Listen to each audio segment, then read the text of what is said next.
New York সিটিতে বাসে চড়তে আর ভাড়া লাগবে না, এমন প্রতিশ্রুতি দিয়ে আলোচনায় এসেছেন মেয়র জোহরান মামদানি। তবে এই উচ্চাকাঙ্ক্ষী পরিকল্পনা আদৌ বাস্তবায়ন হবে কিনা তা নিয়ে শুরু হয়েছে জোর বিতর্ক। সাদি মাহমুদের রিপোর্ট। নিউ ইয়র্ক সিটিকে আরও সাশ্রয়ী করতে এবার বিনামূল্যে বাস পরিষেবা চালুর পরিকল্পনা সামনে এনেছেন মেয়র জোহরান মামদানি। নির্বাচনী প্রতিশ্রুতির অংশ হিসেবে তিনি বলছেন, শহর জুড়ে এই সেবা চালু করতে বছরে প্রয়োজন হবে প্রায় $800 মিলিয়ন। মামদানির দাবি, $100 বিলিয়ন বাজেটের শহরের জন্য এই ব্যয় খুব বড় নয়। পরিকল্পনাটি ইতোমধ্যে অনেক নিউ ইয়র্কবাসীর সমর্থন পেলেও বাস্তবায়নের পথে বড় বাধা হয়ে দাঁড়াতে পারে মেট্রোপলিটন ট্রান্সপোর্টেশন অথরিটি MTA, কারণ বাস ভাড়া নিয়ন্ত্রণ করে এই সংস্থাই।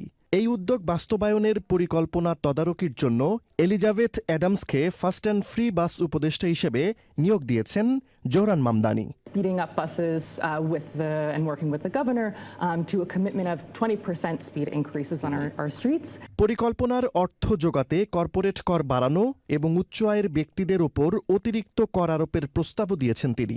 তবে বিশ্লেষকরা বলছেন, রাজ্য সরকারের সহযোগিতা ছাড়া এই পরিকল্পনা বাস্তবায়ন কঠিন। এখন দেখার বিষয়, নিউ ইয়র্কবাসীর বহু প্রতীক্ষিত ফ্রি বাস স্বপ্ন বাস্তবে রূপ নেয় কিনা। সাদি মাহমুদ, চ্যানেল আই।